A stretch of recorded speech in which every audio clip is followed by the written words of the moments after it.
Hi. You're watching Reddit Confessions. This one isn't easy for me to tell. But if you're here for honesty, raw, embarrassing, pathetic honesty, I've got it in spades. Let's just jump right in. It was 4:37 in the morning when I woke up to the sound of my neighbor's sprinkler hissing outside my window, that awful sputtering noise like a coughing snake. I was already sweating before I even sat up.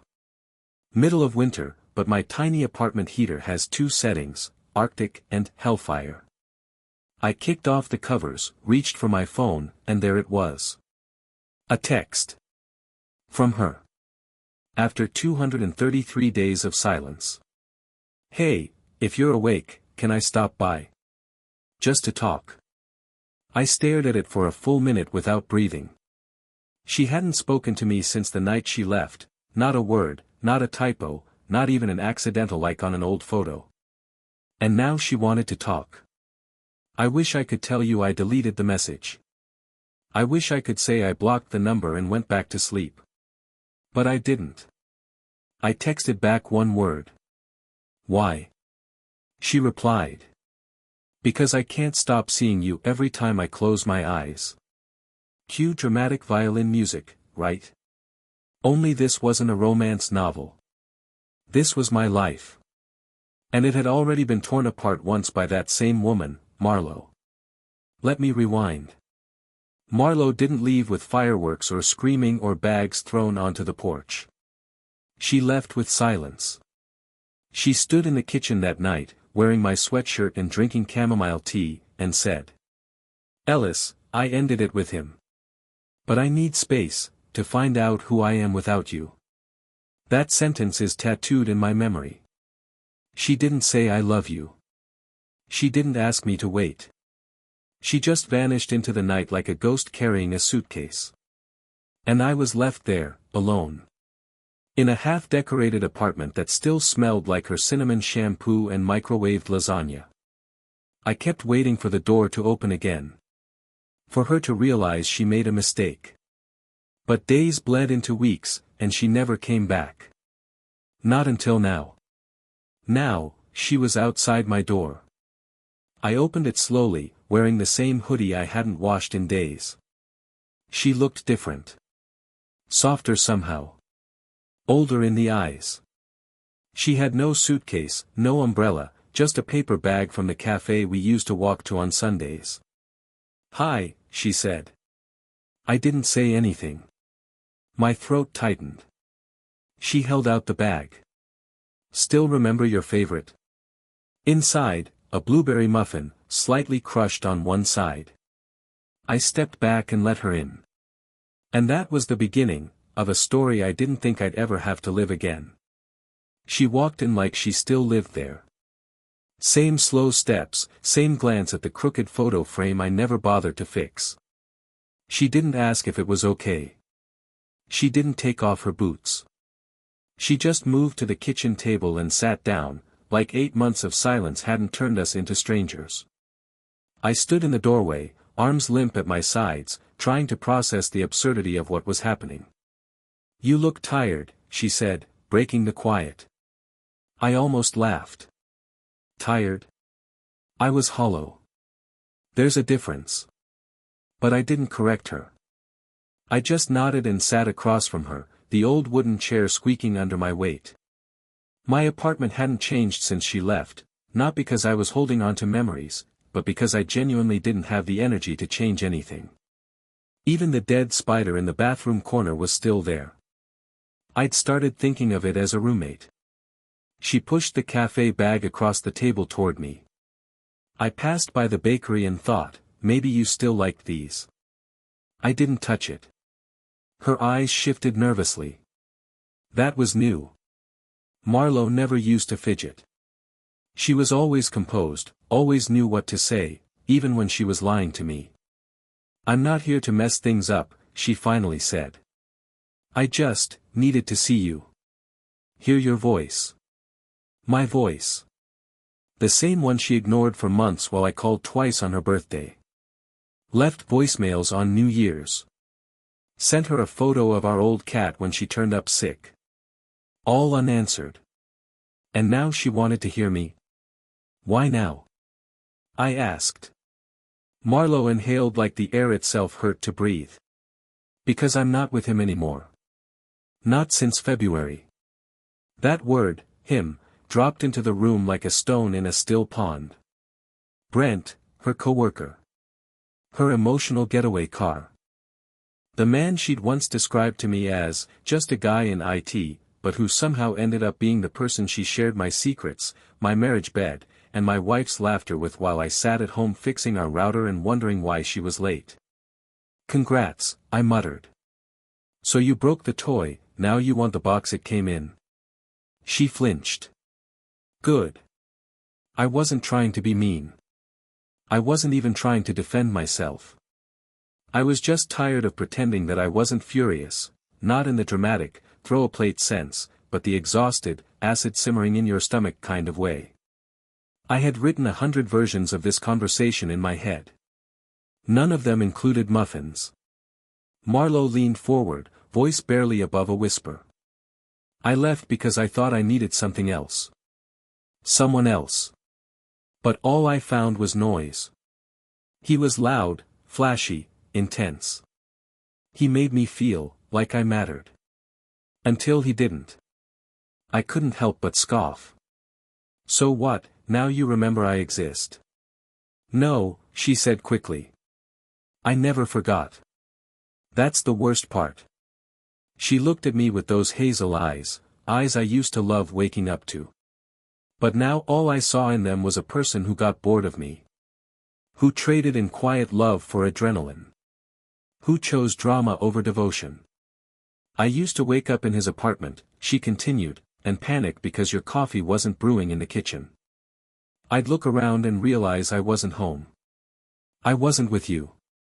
And I missed you, Ellis. I missed the quiet. The way you'd overcook eggs. The way you'd hum under your breath when you thought I wasn't listening. That part stung. Because it was all true.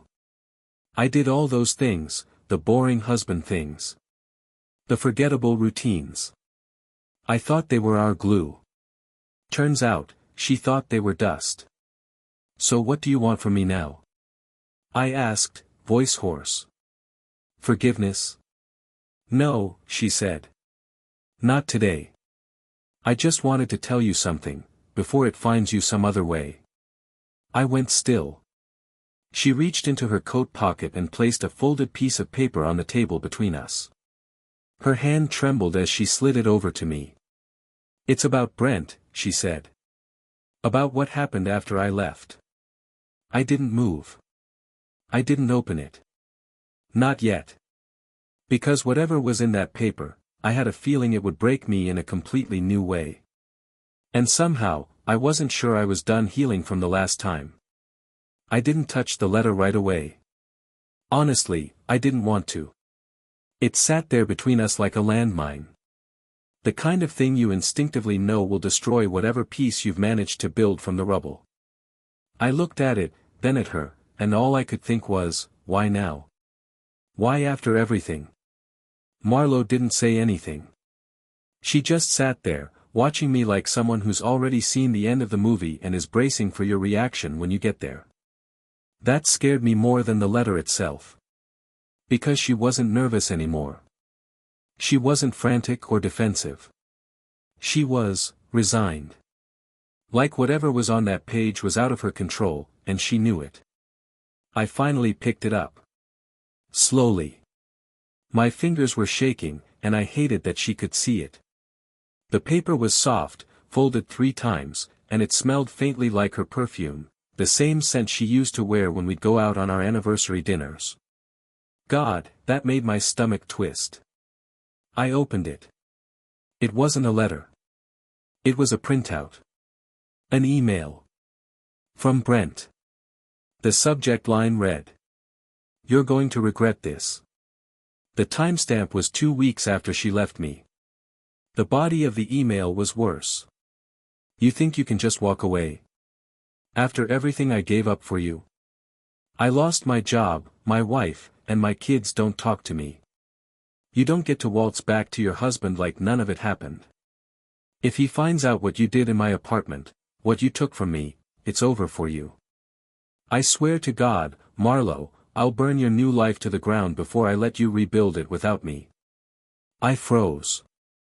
Every bone in my body went still. My skin felt cold, but I was sweating. I read it again. And again. And again. He lost his wife. I asked, still processing. He was married. Marlowe nodded. Slowly. You told me he was single. I lied, she whispered. My voice cracked. And you kept seeing him after you left me? She hesitated. Only for a while. It ended badly. Badly? I choked out a laugh, but it sounded like coughing. You slept with a married man, blew up both of our lives, and then what? You tried to ghost him like a bad date. What the hell happened between you two? Her hands were clasped tightly on the table now. White-knuckled. She wasn't looking at me anymore. I didn't know he was like that, she said. Not at first. He was charming, intense. But then he started tracking me. Showing up places I never told him I'd be. Calling my sister. Threatening to expose everything if I didn't stay. My stomach dropped. Marlowe, is he still doing that? She shook her head. No. He backed off a few months ago. I think he found someone else to latch onto. But I saved that email. Just in case. Just in case what? I snapped. You decided to use it like a key to get back into my life. No, she said, eyes wide. That's not why I came. I didn't come to beg or guilt you or pretend I'm innocent. I came because I didn't want you to find out about him some other way. If you ever got that email, or worse, if he came looking for you.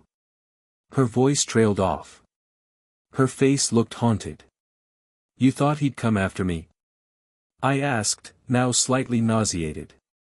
I don't know what he's capable of anymore. I just know I ruined everything. For both of us. And I needed to say it to your face. I wanted to scream. I wanted to grab something, anything, and throw it just to release the pressure in my chest. But I didn't. I sat there like the same coward I've always been. The same man who made excuses when she worked late, who told himself the crying in the shower was normal, who looked for answers in dirty laundry and found only silence. And yet, a small part of me, some stupid, broken sliver, still felt for her. Because I knew that look on her face. It was the look I saw in my own mirror for months. I didn't forgive her. Not even close. But for the first time since she knocked on my door, I realized something terrifying. I wasn't over her. Not in the way I thought. Not in the way that would protect me. She stood up slowly, brushing a crumb from her coat. You don't have to say anything, Ellis. I know I destroyed everything. I just needed you to know the truth. She walked to the door. Paused. And then said something I will never forget. I thought I'd be fine without you. But it turns out, loving you quietly was the only honest thing I've ever done. Then she was gone. And I was alone again. Only now, there was a new storm on the horizon, and her name wasn't Marlowe. It was Brent. And I had a feeling he wasn't finished. 3 days passed. I didn't call her. I didn't respond to her last message either. I just sat with that damn email, printed on crinkled paper, staring at me from the corner of my table like it was waiting to be believed. I didn't sleep much. I kept waking up to sounds that weren't there, footsteps outside, a car door closing, muffled whispers. I even caught myself pulling the curtain aside at 3 a.m., just to check if anyone was standing under the streetlight. That's the part no one tells you. Betrayal doesn't just break your heart, it shreds your sense of safety. Suddenly, the world feels off-kilter, like the ground might give out from under you at any moment. On the 4th day, a package arrived. No return address. No name. Just my apartment number scribbled in blue pen and taped shut like it had something inside it that didn't want to be opened. I stared at it for a while before I picked it up. My hands were clammy, my instincts screaming that whatever was inside, it wasn't meant to comfort me. I took it to the kitchen, cut it open slowly with the edge of a dull steak knife, and peered inside. There were 3 things. A flash drive. A note. A photo. The photo came first. It was grainy, probably taken from a phone, but it was clear enough. It was Marlo. Sitting on a bed. Wearing nothing but a white t-shirt that was clearly not hers. Her expression. I don't even have words for it. She looked vacant. Like she wasn't in the room. And kneeling beside the bed, cropped, half out of frame, was a man. His face wasn't fully visible, but the hair, the build, the setting. I didn't need confirmation. It was Brent. I dropped the photo and stepped back like it burned me. Then I picked up the note. I told her to tell you. She didn't. Now you know. That's all it said. No name, no threats, no signature. But the message was clear, this was meant to hurt. Or warn. Or both. I didn't even want to know what was on the flash drive. But curiosity, or masochism, got the better of me. I plugged it into my laptop with shaking hands. There were 5 video files. I opened the first one. Just 5 seconds. Security footage from a hallway. Marlo entering Brent's building. Time-stamped 2 months after she claimed she'd ended it. The second video was longer. Audio included. Them talking in a kitchen, laughing. She was wearing the same sweatshirt she used to steal from me. I felt my throat close up. I didn't play the rest. I couldn't. I yanked the drive out, threw it in the sink, and turned on the water. Watched it hiss and crack under the faucet. It probably wasn't enough to destroy it, but I didn't care. I just needed it gone. I needed all of it gone. I sat on the floor, back against the cabinets, and cried. Not the loud, cinematic kind. Just the quiet, pathetic kind where your body shakes and you don't even make a sound. I don't remember how long I sat there. I just know it was dark when I finally moved. And then I made a mistake. I texted her. Me, you lied again. No response. So I sent the photo. Just the image. No caption. 10 seconds later, my phone rang. I almost didn't answer. But I did. Her voice was frantic.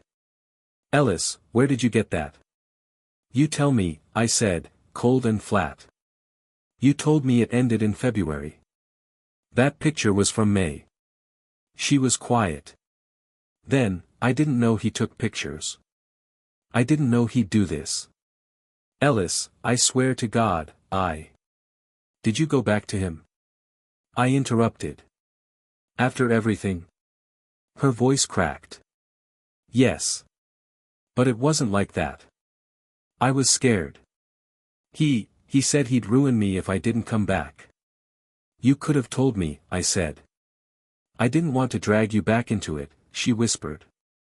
I thought I could fix it on my own. I thought if I just went along with it long enough, he'd get bored. But he didn't. I could hear her crying on the other end. But for once, I didn't feel sorry. I felt angry. Deep, dull, dangerous anger. Not just at her. At myself. For still caring. For picking up the phone. For letting her back into my head. What does he want? I finally asked. There was a pause. Then she said, he wants me to leave town. Forever. Or he sends those videos to my work, to your family, to everyone. I nearly dropped the phone. This wasn't just a messy breakup anymore. This was a slow-motion wreck I didn't realize I was still standing in the middle of. And now I had to decide, walk away, or step back into the fire. But what scared me most? A part of me wasn't sure which would hurt more. I didn't sleep that night. Not even a little. I just sat at the kitchen table staring at the photo, now folded and sealed inside a Ziploc bag like it was evidence in a crime scene. In a way, it was. Not just of infidelity, but of everything that had spiraled out of control since Marlo left. Her lies, Brent's manipulation, my own inability to let go. It all came together in that one image, blurry, off-center, yet devastatingly clear. By 5 a.m., I was still wide awake, my fingers twitching against the side of my mug. The coffee had long since gone cold. I knew what I should have done, block them both, change my locks, maybe even call the cops and report Brent for harassment. But instead, I did something I never thought I would.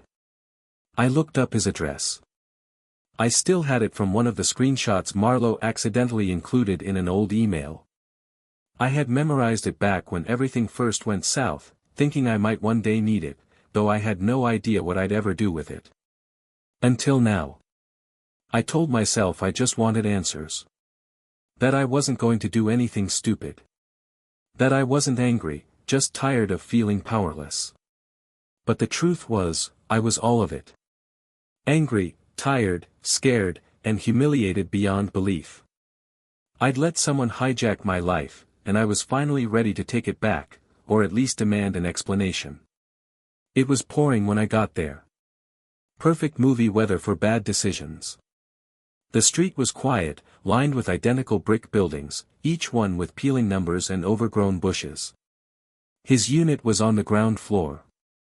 Light on. Blinds cracked open. Like he was expecting someone. I walked up to the door and knocked. Hard. No answer. I knocked again. Still nothing. Just when I was about to turn away, the door opened halfway, and there he was. Brent. Taller than I imagined. Stocky. Beard that looked like it had been trimmed with a pocketknife. He had the same smug expression I'd seen in one of the video thumbnails, but now it was dulled by surprise. Ellis, he said, almost casually. Didn't expect you. I didn't speak.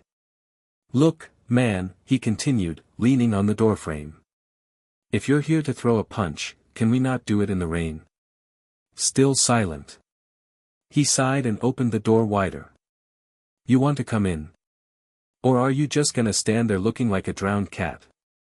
Every rational thought in my brain told me to walk away. But I didn't. I stepped inside. The apartment was a mess. Empty beer bottles. Fast food wrappers. An ashtray overflowing with cigarette butts. The air smelled like sweat and something sour. On the wall, I noticed a crooked photo of a woman and two kids, probably his family, the ones he lost while pursuing Marlo. So, he said, flopping onto a recliner, what's your damage? You sent me that package, I said. He shrugged. You needed to know. She was lying to you. Again. That wasn't your call.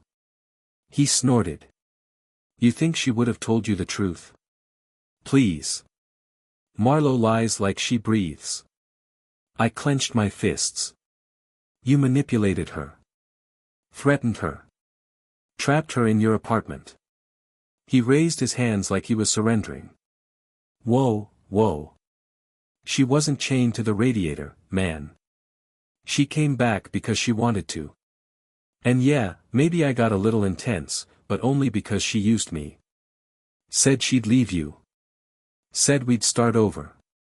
Instead, she ran back to you like I was a trial run that didn't pan out. You sent me nudes of my wife, I said, voice cracking. You blackmailed her. Because I was angry, he snapped. You ever been used, Ellis? Ever had someone tell you they loved you and then treat you like an expired receipt? I didn't answer. Because yes, I had. That's what made it worse. We were both victims of the same woman, but instead of walking away, he had decided to burn everything down around her. And now I was caught in the crossfire. You sent that stuff to punish her, I said. He leaned forward. No. I sent it to wake you up. Because I was you. And I didn't want you to waste another year begging someone who only keeps you around out of guilt. I turned to leave. But before I could, he said one more thing. She's pregnant. I froze. Slowly turned back to him. What? She didn't tell you, he asked. Wow. Guess you weren't that special. My vision blurred. My heart stopped beating for a second too long. You're lying. He smirked. Maybe. Maybe not. But if I were you, I'd ask her real soon. Before she decides which version of the truth she's gonna sell you next. I didn't respond. I just left. The rain had stopped by the time I got back to my car. But inside me, it was a full-blown storm. Pregnant? It couldn't be true. Could it? And if it was, whose child was it? Mine? Or his? The sky was split with thunder when I got back to my apartment. I didn't remember driving. I barely remember unlocking the front door. I just stood in the middle of my living room with my jacket dripping onto the floor and my mind spinning in every direction like a compass with no north. Pregnant. The word echoed in my skull like a church bell struck at midnight. Brent could have been lying. In fact, it would have been completely in character for him to fabricate something like that, just to twist the knife one last time. But there was a flicker in his eyes when he said it. Something uncalculated. Almost regretful. That's what scared me the most. I paced my apartment until the sun came up. Every scenario ran through my head. What if it was mine? What if she had been trying to tell me but didn't know how? What if she was hiding it because she didn't know whose it was? The not knowing was worse than the worst truth. By noon, I caved. I sent her a text. We need to talk. In person. Today. She replied 2 minutes later. Marlo, I'm at my sister's place. Come by whenever you're ready. I didn't even shower. I just grabbed my keys and drove across town with my heart lodged somewhere between my ribs and throat. Her sister's house was in a quiet neighborhood, too clean, too still, like a stage set built to conceal disaster. When I rang the doorbell, it was Marlo who answered. No makeup. No smile. Her eyes immediately dropped to the floor. Ellis, she said. Come in. I didn't sit. I couldn't. I stood just inside the doorway, heart pounding, and got straight to the point. Is it true? She didn't ask what I meant. She just closed her eyes and nodded. Yes. My knees almost buckled. I leaned against the wall, arms folded tight across my chest, as if they were the only thing holding me together. How far along? I asked. 4 months. 4 months. That put the conception squarely in the timeline after she came back. After the affair had supposedly ended. Which meant. Do you know whose it is? She nodded again, slower this time. It's his. The floor fell out beneath me. You're sure? I asked, though I already knew the answer. I went to the doctor, she said quietly. The dates line up. There's no doubt. I wanted to scream. I wanted to break something. Instead, I just turned around and gripped the doorframe, trying to catch my breath. The walls felt like they were closing in. The air was too thin. I couldn't even look at her. You lied, I whispered. I didn't know how to tell you, she said. I thought if I waited, maybe it would go away. Maybe he wouldn't find out. Maybe. Maybe. I turned to her, voice shaking. Maybe you could rebuild your image with me while hiding a child that wasn't mine. Do you hear how insane that sounds? Tears welled in her eyes. I didn't plan this. I swear to you. I haven't spoken to him in months. I didn't want this to happen. But it did, I snapped.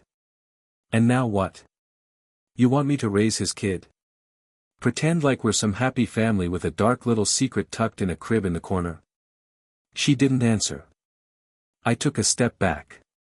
That's why you came back, wasn't it? You weren't here for me. You were here because you didn't want to be a single mother with a scandal on her name. That's not true, she said, but even she didn't sound convinced. I laughed bitterly. You know, I thought I'd reached my limit. I thought after everything, the cheating, the lies, the videos, I couldn't feel any more betrayed. But this? This isn't just betrayal, Marlo. This is warped. You don't get to burn down 2 lives and then come crawling back with a baby from the wreckage, asking me to help you rebuild. She finally broke. Fell into the armchair, hands trembling as she sobbed into her sleeves. I never stopped loving you, she whispered. Even when I was with him. Even when I was lying. I loved you so much it terrified me. Because I didn't feel like I deserved it. And then I ruined it. Over and over again. And now. I'm just trying to find something that doesn't feel like ashes. I stood there for what felt like forever.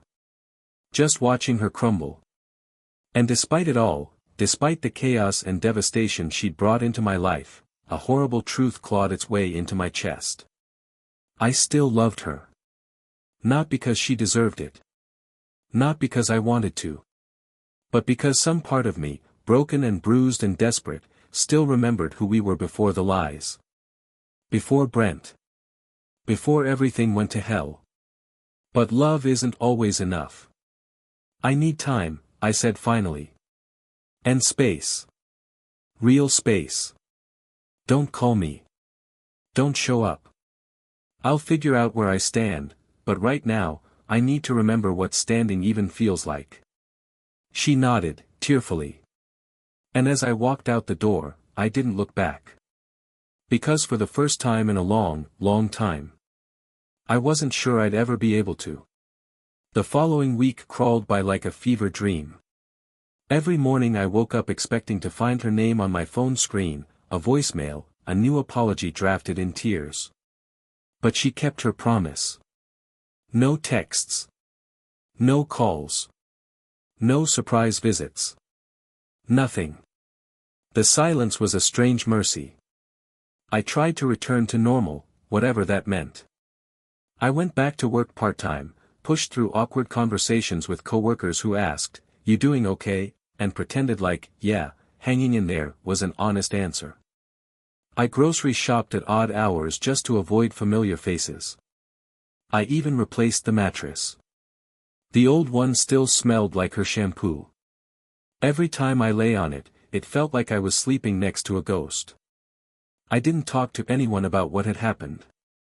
Not my brother, not my childhood friend Jeremy, not even the old guy at the coffee shop who used to call us, the porch lovebirds, when we'd sit together outside. I locked it all inside and wore the numbness like a second skin. Until Tuesday.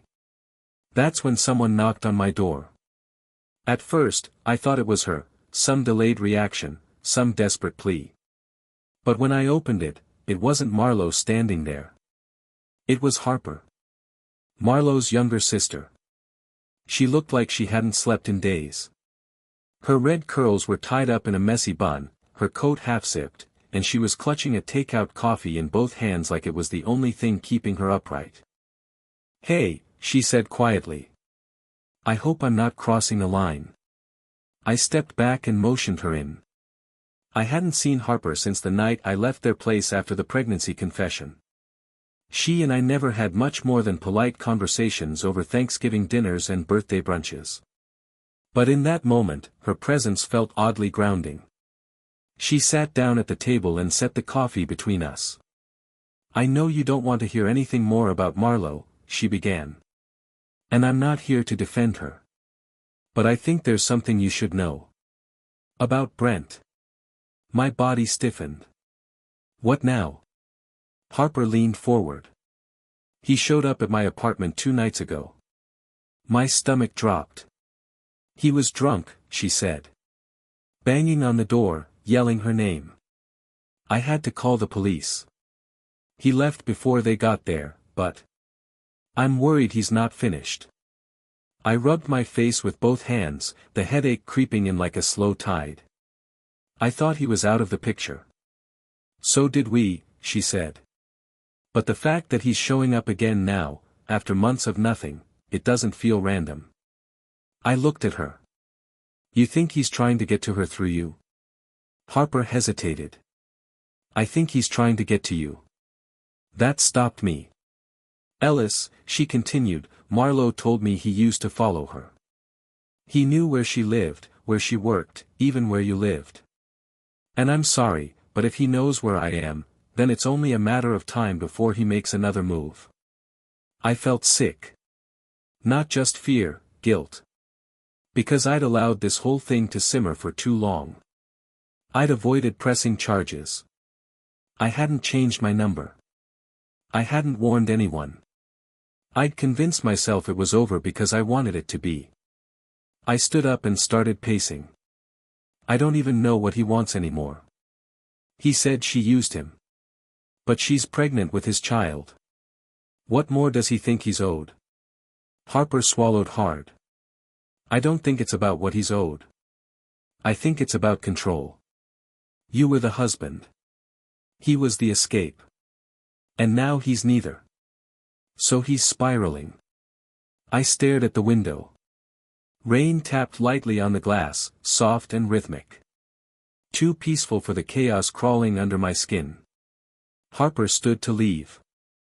I just thought you should know. In case anything happens. I nodded, barely able to speak. As she reached the door, she paused. Ellis? I looked up. If she ever asks you for help again, please don't do it alone. I nodded again. I won't. After she left, I sat in that quiet apartment for hours.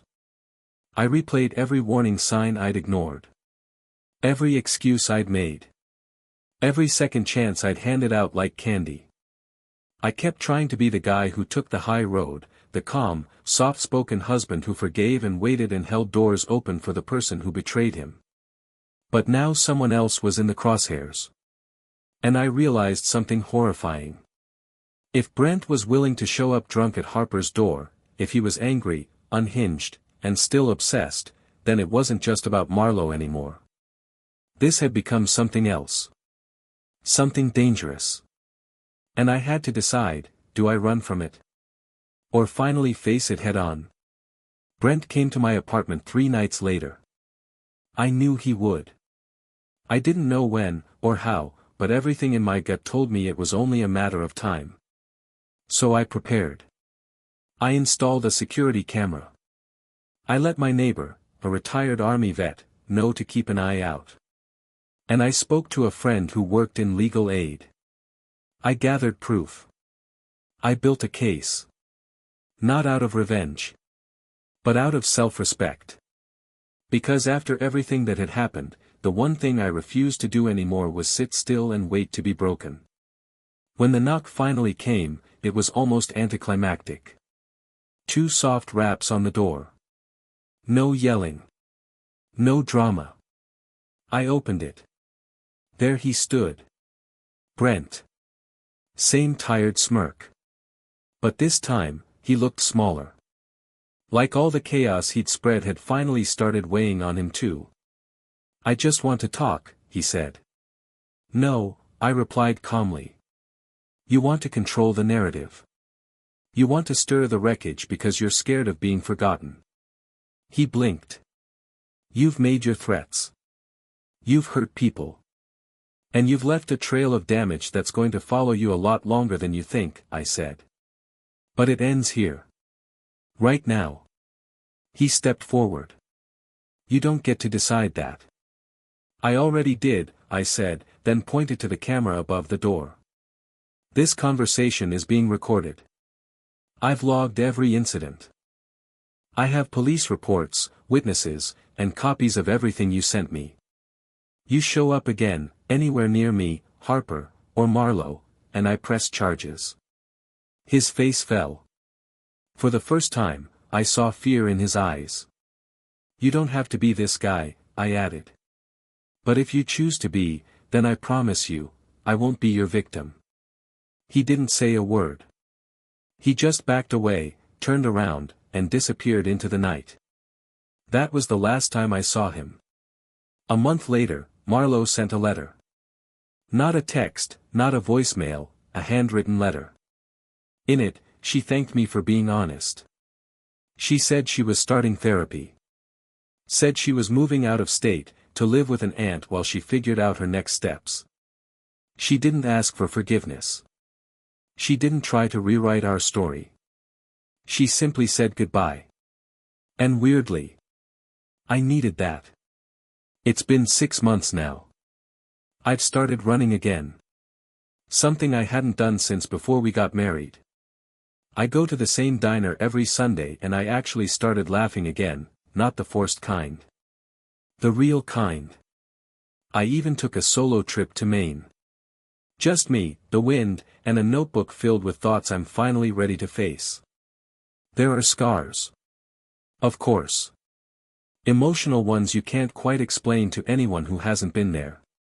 But scars aren't shameful. They're proof you survived. That you healed. That you didn't stay broken forever. So no, I didn't get the closure I thought I wanted. I didn't get the redemption arc. But I got something better. I got me back. And maybe, that's all I ever needed. Hey, if you've made it this far, thank you for watching. If any part of this story reminded you of something from your own life, a twist, a moment of truth, or even a decision that changed everything, drop it in the comments. We'd love to hear about it. And don't forget to subscribe to Reddit Confessions for more stories like this one. You never know, the next one might hit even closer to home.